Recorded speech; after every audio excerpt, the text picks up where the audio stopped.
Chapter 2. As Celeste, Harry, and Charles walked along, Tanta Margaretta's admonitions were ringing in their ears. They were to be good children, and not get lost and mind their manners. Above all, Charles was to look after his cousins, who could not possibly know anything about finding their way around in New Orleans. Yes, Mamma, Charles had answered dutifully to all the instructions, although at times he seemed to be scarcely listening. If I were in his place, Perry was thinking, now I would not remain so good-natured about dragging strange cousins around with me. He reminded himself that he must be very polite to Charles, and buy some sort of treat with the coins Papa had given him for this purpose. Almost as soon as they were out of sight of the house, the two boys began to walk slightly ahead, with Celeste trailing them like the tail of a kite. Now and then they said something to her over their shoulders, but not often, and never anything of consequence. She did not mind very much. She was accustomed to following several paces behind Perry and his friends. Boys always acted as if they did not want girls around. Perhaps they meant it. Perhaps they only did it to tease her. Teasing, Mamma said, gave boys a great deal of pleasure. This was a pleasure, Celeste had finally discovered, which was lessened if she pretended not to notice. Because the day was warm, Celeste wore a dark blue cotton dress, with white collar and cuffs. Her braids were tied with blue ribbons. Her Breton sailor, with its streamers, sat firmly on her head.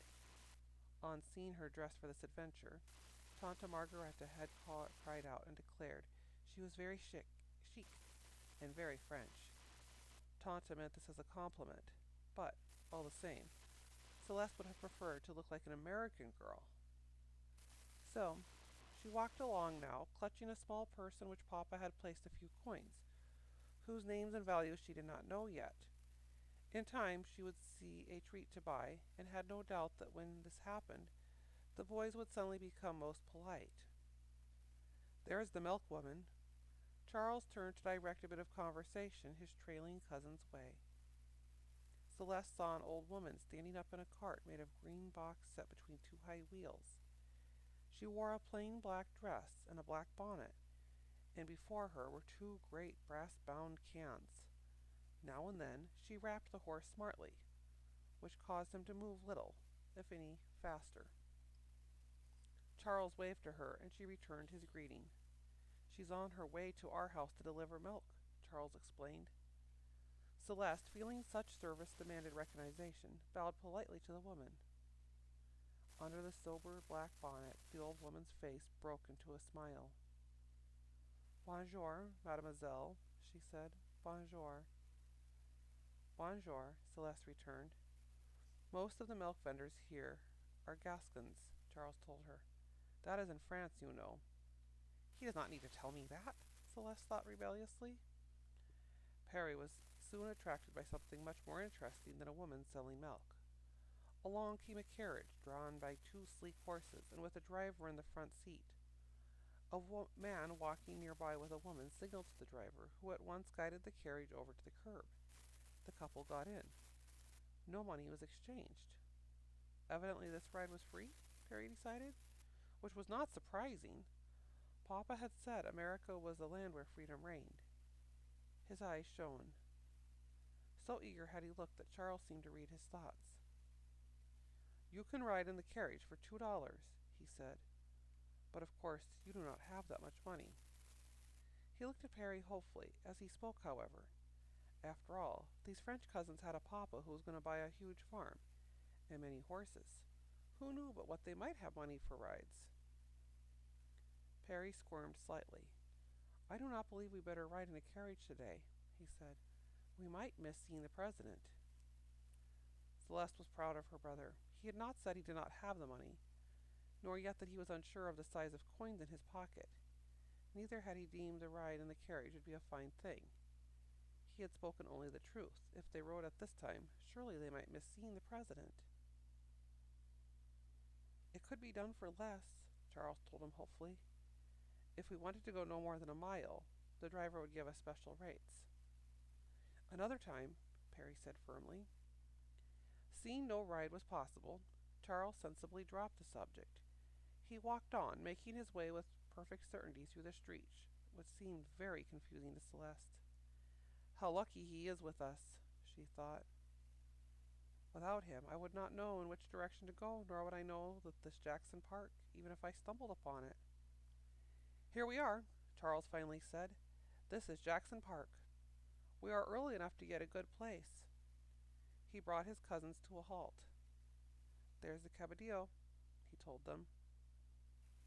He waved toward a large building across the street. It had an arched portico all along the ground floor, and on the second floor, balconies overhanging Jackson Square. Today, the central balcony was decorated with magnolia blossoms. Above the big window there were two United States flags that were crossed behind a shield. The shield of the state of Louisiana, Charles explained. On the railing, the opposite idea is used. Two Louisiana flags crossed behind the shield of the United States.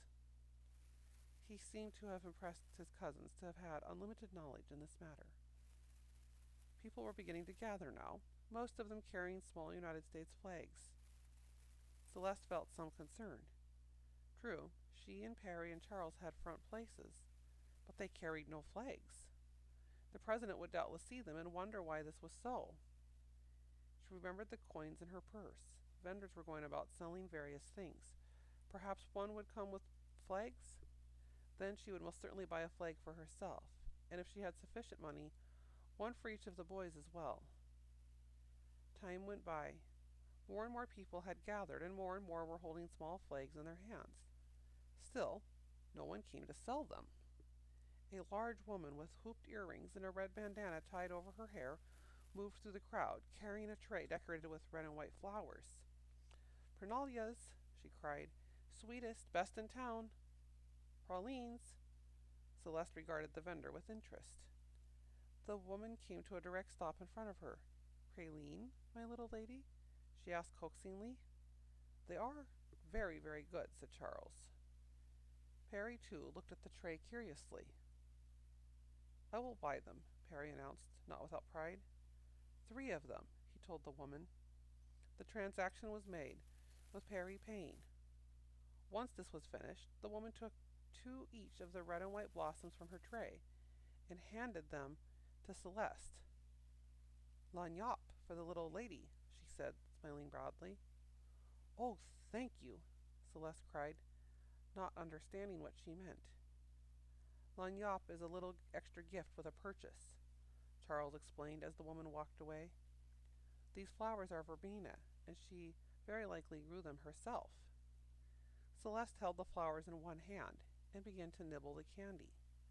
It was sweet, crumbly, and delicious, filled with nuts, unlike anything she had ever tasted before. By this time, a great many people had crowded into Jackson Square. Some of them were standing in front of Perry, Celeste, and Charles, making it difficult to see what was going on. "Let's go closer," Charles suggested. "If we don't, we won't see anything but the backs of people." "A very good idea," Perry agreed. The 3 cousins began to work their way toward the edge of the sidewalk, finding it easy enough if they remembered to say "excuse me" and "I'm sorry" when they happened to push against anyone. For the most part, the grown-ups were willing to give way to the children. Finally, the trio was again in front, with no one ahead to block their view. Other boys and girls were standing nearby, doubtless having been placed there by their parents. Celeste noticed that each carried a small flag. "It was most unfortunate we have no flags," she thought. "We have come from such a great distance, and yet have nothing within our hands with which to greet and welcome the great man." By this time she had finished eating the praline, but still had the red, white verbena the vendor had given her. She looked at them, and then an idea came to her. She reached for one of her dark blue hair ribbons. "What are you doing?" Perry asked her curiously. "You shall see," she told him. With a few quick, deft motions, she had removed the ribbon from her hair and was tying it around the flowers, so as to make a small nosegay, with the ends of the ribbons hanging down like streamers. "See," she said, "it is red, white, and blue, something to use in place of the flag, in order that we may give a proper welcome to the president." She finished not a moment too soon. The carriage bearing the president now came into sight, The cheers which greeted him were enough to burst one's eardrums. A very large man, evidently overcome by the excitement, stepped directly in front of the three cousins. Perry, not to be cheated out of a look, turned to say to Charles, "Come, let's get closer, so we can see." And without waiting for a reply, he started off. Celeste followed Perry, edging around the stout man until once more the three were in the front row. There were others who also had the same idea. Almost without realizing it, they found themselves pushed along until finally they stood close enough to the president's carriage to reach out and touch it. "Such luck," Celeste heard Perry say. As indeed it was. Everyone was cheering, even more loudly than before, if such a thing could be possible. Celeste and Perry added their voices to the din. Perry yelled, "Hurrah!" in a very proper American way. But Celeste's greeting did not turn out quite as she had planned. "Viva la President!" she shrilled, and immediately she was overcome with embarrassment. What a thing to call out to the President of the United States, as if she knew no English at all. Then a most amazing thing happened, one for which she could not have any way to account for.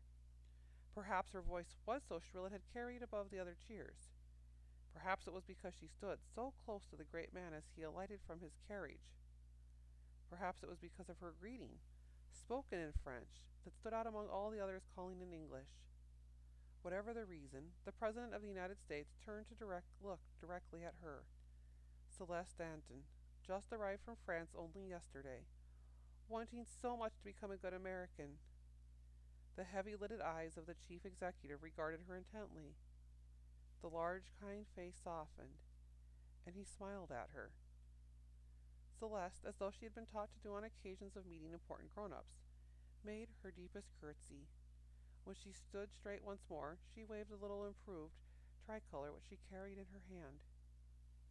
"Good morning, Mr. President," she said, being careful to speak English this time.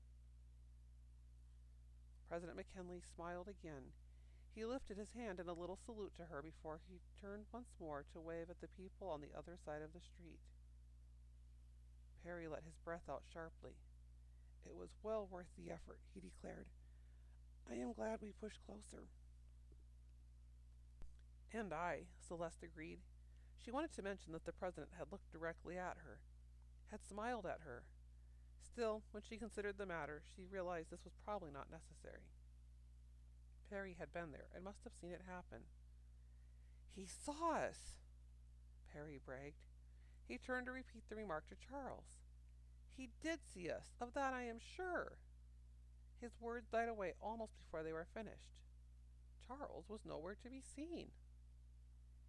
"He is not here," Celeste said, sounding stupid even in her own ears. It was a fact which did not need to be stated. Hundreds of people were crowded around, but Charles was not in sight. "We might try calling him," she suggested. "That would sound silly," Perry told her. As a matter of fact, the same thought had already occurred to him, only to be replaced by the knowledge that it would be foolish to stand in the midst of all these people, calling "Charles, Charles," like little children who had been separated from their mamma. Besides, Celeste pointed out, we could not be heard above all the cheering. The people continued to surge forward, now that the president was going into Capitola. They knew that shortly he would appear on the balcony, and no one would want to miss the talk he would make. Soon Celeste and Perry found themselves on the outer edge of the crowd. Once there, they stood looking at each other, trying to decide what was best to do now that Charles was no longer with them. "We can start looking for him," Celeste suggested. "In this crowd, it would be like looking for a needle in a haystack." Celeste was silent, considering the truth of his words. "Do you," she finally asked, "know in which direction we need to go in order to reach Tanta Margaretta's house?" "Do you?" Perry responded. He realized he spoke crossly, and he hoped his sister would not hold it against him. As a matter of fact, he had not the slightest knowledge of the direction they should take. He had followed Charles without paying any attention to the route they traveled. This much I know," Celeste faltered. "The street is called Esplande. Remember? We used to write it on the letters we sent." That is right, Perry agreed, relief in his voice. At least they knew how to ask directions quite sensibly. Perhaps if we started walking, we could find Charles, Celeste suggested without much hope. That is unlikely, Perry said. But they started walking anyways. This made them feel a little better. At least they were doing something for themselves. They had tongues in their heads, didn't they? By and by they would stop someone and ask which way to Uncle Henry Bonneville's house on a street called Espelande. They had walked for some time, not because they hoped to accomplish much by doing this, but because they did not see anyone they wished to ask for directions from. Finally Celeste saw something which made her heart beat faster. Standing by the curb was a carriage, like the one which Charles had said it was possible to rent. Surely such a man who drove people about the town would know how to find any street which could be mentioned to him. She looked to Perry, to whom the same thought had evidently just occurred. Together they walked close to the driver. "Good morning," Perry said politely. Celeste, feeling this too was an occasion of importance, curtsied to the man. "Bonjour," the driver responded. "Ah," Perry said, "you are French?" "Of course. There are many French people in New Orleans. Have been from the start. The balcony from which the president speaks at the Cabildo. There, Lafayette once addressed the crowd." "Indeed?" Perry said. He was interested, but had more important business on hand at the moment. "Since you drive people about, you must know this town very well." "Very well." "Would you then know how to go to my Uncle Henry Bonneville's house on Espelande?" "You mean," the man asked, "would you like me to drive you there?"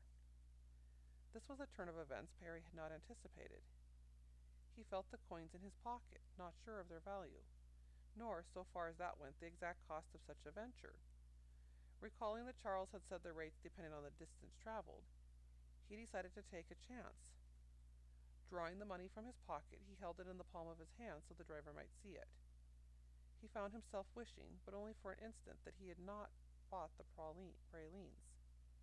Would this, he asked, hopefully, be sufficient? Celeste could not remain silent any longer. She touched her own small purse. "Here is some more," she said to Perry. "Add it to what you have." The driver looked from Perry to Celeste. Something like a smile crossed his face, and then he became quite serious. "It would be quite enough," he assured them. "Get in. We will drive to Espelande and look for your uncle's house." Celeste and Perry sat proudly, very straight and prim, on the back seat of the carriage. Celeste still held the nosegay. The clip-clop of the horses' hoofs on the pavement sounded fine and exciting. Perry knew a sudden regret that Charles was not with them to enjoy the great experience. "Did you see the president?" the driver asked. "Oh, yes, we were quite close," Perry told him. "I curtsied to him," Celeste said. "I had no flag, so I made this nosegay." She held the flowers. "They are not truly a flag, such as the others waved, but they are red, white, and blue." "I can see that easily enough," the driver agreed. "We were very close, in the front row," Perry added. After Celeste curtsied, he looked straight at us and smiled. "That's good," the driver assured them. "And now, tell me how it happens that you two are alone here in the crowd, without knowledge of how to get back to your uncle's house." So they both began to talk at once, explaining the matter. They told him how the Danton family had come from France only yesterday, in order to make a new home for themselves in Texas. They were stopping off for a visit with Uncle Henry and Tante Margarita here in New Orleans, before going on to the great farm Papa would buy with Uncle Philip's heritage. Perry related how they had become separated from their cousin, Charles, who had been kindly made it possible for them to see the president. The driver kept nodding his head and saying, "I see, I see." "And so," Perry finished, "we have become lost from him in the crowd." "That is understandable," the driver remarked sensibly. "And since we could not find him," Perry continued, "we decided we would try to make and find our way back ourselves." "For that you are to be commanded," the driver assured him. "And then we saw you," Celeste began. At that point something brought her up short. "Wait," she cried. "There it is! There! Uncle Henry and Tante Margaretta's house!" The The man stopped the horse abruptly. Perry brought his money out of his pocket, indicating to Celeste with a glance that she too was to produce hers. This she did, giving her purse to her brother. Perry, with much dignity, extended his hand with all the coins in it. "Thank you for bringing us," he said. The driver made no move to take the money. "Is the pay not enough?" The man was smiling again, Celeste noticed. She could not bear to have him laugh at Perry, who was trying to pay the fare. She wondered if the distance had been greater than the driver had thought it would be when he agreed to take them. If it wasn't sufficient money, she would have to go and ask Papa for more. Of course, this would not be easy, for they must be careful about what they spent if there was to be enough left to buy the farm once they arrived in Texas. Still, Papa would not want them to cheat anyone out of the money owed. "It is the pay," Perry repeated. He spoke stiffly, for he too was disturbed by the driver's expression. "You said this would be sufficient." The man's face was instantly swept clear of the smile. "It is quite enough," he said gravely, as if he were speaking to someone at least as old as Papa. He took the coins. "May you be happy in your new home," he said. And then he turned and drove off. Celeste and Perry went up the narrow walk to Tante Margaretta's house, feeling proud and not a little smug. Had they not managed to find their way back in the best possible manner? The excitement of the adventure would remain with them for a long time, of this they were sure. Perry put his hand on the doorknob, and if by magic, the door seemed to swing itself open. Something about the ease and speed of the opening should have warned the brother and sister. They were aware first of the fact that it was Mamma who opened the door, and there was a strange look on her face. Seldom had they seen it before. It was a no-nonsense expression. It did not say that she would tell Papa, waiting for him to hear the case and administer punishment, should they be indicted. Plainly, Mamma intended to handle this matter herself, and at once. Then, later, there would be Papa to reckon with also. "Celeste, Marie, Babette, Danton," Mamma said severely. "Perry, Clyde, Henry, Danton, where have you been?" She spoke in French. The question in itself was mild enough, and to be expected under the circumstances. But the tone in which it was delivered, and the use of their full names, labeled the situation as one of great seriousness. At once, all feelings of the smugness disappeared. "We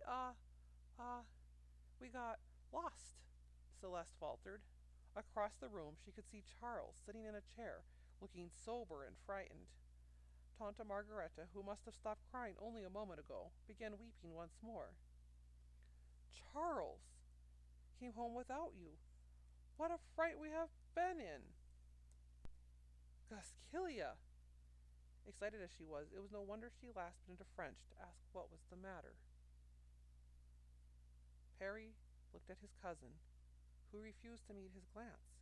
It was easy to see what he had already received a great scolding, if not an even more severe punishment, for allowing Celeste and Perry to be lost. "It was not Charles' fault," Perry declared stoutly. "We were separated because of the huge crowd. It pushed us along and came between us." He did not mind clearing Charles of guilt, but at the same time he was not going to accept all the responsibility for himself. "You should have been watching," Mamma said sternly. "Charles was told to keep you always in sight," Tante Margaretta reminded them. Neither woman was prepared to overlook the seriousness of the situation.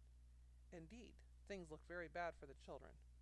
"And your Papa is off, talking to the men about the Texas land," Mamma went on. "In a way I am glad he was not here to be worried about you." She seemed to imply that Texas land was in itself enough trouble for one time. Perry shifted uneasily from one foot to another. Michelle, who had been quiet until now, spoke up. "Tell us," she asked, "how did you find your way back?" Celeste gave her sister a grateful glance. Plainly, Michelle was on their side in this matter, and was trying to smooth things out a little. "I must remember to line up something with her instead of always siding with Perry," Celeste thought. "We rode in a carriage," Perry answered. "In a carriage!" Mamma, Tante Margaretta, Michelle and Charles repeated the words in various degrees of unbelief. You do not have enough money to pay for such a ride, Charles said. It would have cost you at least $1. Mamma looked at her nephew with disapproval.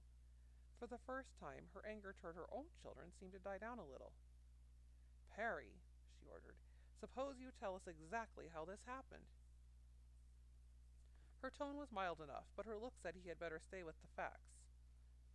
Exactly? Perry asked. He wanted to be sure of the permission to tell all the wonderful story. Exactly, Mamma said. Both of you tell me. So they began, Perry and Celeste, relating what had happened, beginning with the lagniappe, the gift of the verbena to Celeste.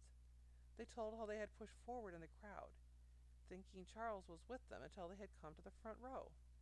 They told of Celeste's curtsy and the bow and the smile given them by the president. They could see the faces of their listeners relaxing. Charles began to look a little envious. Be careful, Mamma admonished them. The president did indeed smile at you? And bowed to you? Yes, Celeste assured her. With my own eyes, I saw him, Perry agreed. Celeste was thoughtful. There were many others around, she went on. It is possible that he was also smiling at them. But it seemed to me, she stopped and corrected herself. It seemed to Perry and to me that he smiled at us only, and bowed to us as well. Tante Margaretta clapped her hands. My owie, she cried. She speaks the truth. All who saw him yesterday agree that he seemed to be seeing each person individually. A good man, that, and one who likes people. Mamma's face softened. Still some more. Perry, encouraged, took up the story, telling how he and Celeste had found themselves close to the carriage and had asked directions of the driver. Now, Mamma said, this matter of the $1. I myself know you did not have that much money. You did not beg the good man to bring you for less, did you? We did not, Perry spoke proudly. He asked us if we wished him to drive us here. I showed him what money I had and asked if that would be enough. I added the coins I had too, Celeste broke in. He agreed, and when we got to the house we stopped him and gave him the money. He said it was quite enough, Perry finished. No need to mention the peculiar half-smile which the driver had first given them when the matter of the fare had come up, nor the look upon his face at the time of paying. I see, Mamma was plainly thinking. Before long she would make an announcement concerning the punishment. Celeste and Perry stood quietly, scarcely daring to breathe. Finally, Mamma spoke. I think perhaps it will not be necessary to mention this to Papa for the time being, since he already has so much on his mind already. You may go into the sitting room and each take a chair. Do not talk with each other, just sit until I have decided. The two children started for the sitting room without delay. After all, Mamma continued, not without satisfaction, you were smart enough to find your way back, and without injury to yourselves. Perry and Celeste did not answer. They were glad to escape so lightly. They filed into the sitting room and selected chairs for themselves. They were still there when Papa came home. The minute he opened the door, one could tell he was more excited and happy. You have found out something? Mamma asked. From the chairs in their sitting room, Celeste and Perry craned their necks the better to see Papa. A great good fortune, Papa announced. It seems the land companies are willing to pay the fares of home-seekers who go to look at land in Texas. So? Tante Margaretta asked, sounding as if she did not believe such generosity existed. It is true, Papa declared. The railroads also make some concessions, since it is their interest to have people settle in the new country. It is to the advantage of land agents to have people buy. The combination means we ride for nothing to the place where we will buy our land.